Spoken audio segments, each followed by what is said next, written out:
Another week has passed, and we ran out of food at the cabin, so Rhys and I went shopping on this Saturday morning. On our way out, cars started exploding left and right. Rhys and I looked at one another. We knew who was causing this. From behind, I could feel arms wrap around me. I grabbed their wrists and froze it. I turned around and saw that it was the same villain from a few weeks ago.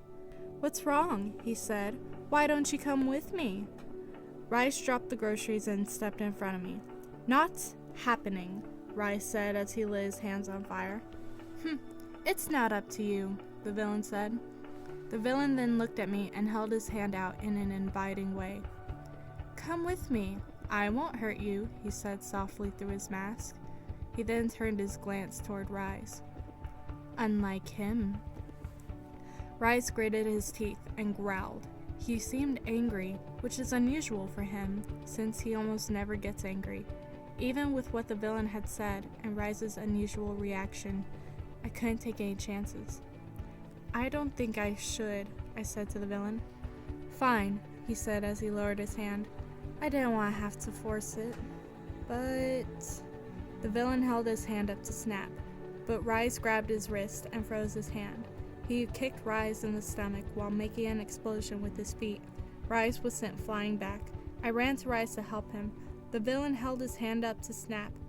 I started to run toward the villain to stop him when I was frozen, trapped in a block of ice from head to toe.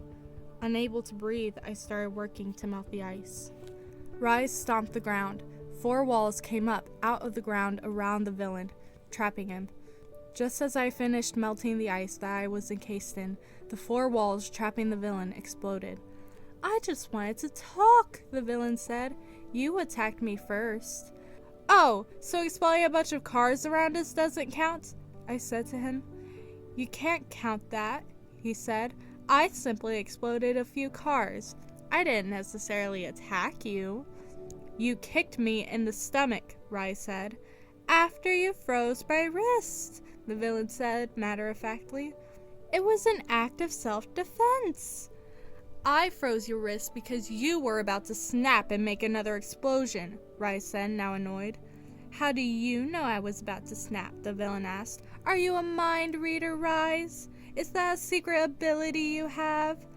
"How do you know my name?" Rhys asked. "Uh-oh," the villain exclaimed. "I'm close to laying the cat out of the bag." "Answer him," I yelled. "Not right now," the villain said. "That's something to reveal some other time." "And what makes you think there will be another time?" Rhys asked him. "Well, knowing you, Rhys, Araea will come to me seeking answers after you refuse to give them to her," the villain said. "She'll ask questions such as, 'Why did you save me?' and 'What did he mean when he said he wouldn't hurt me, unlike you?'" That really got me thinking. Why did Rhys save me? Does Rhys plan to hurt me in some way? What is he hiding? "Shut up," Rhys said, now furious. "Now I understand how you know my name." "What's wrong, Rhys?" the villain said, now teasing him.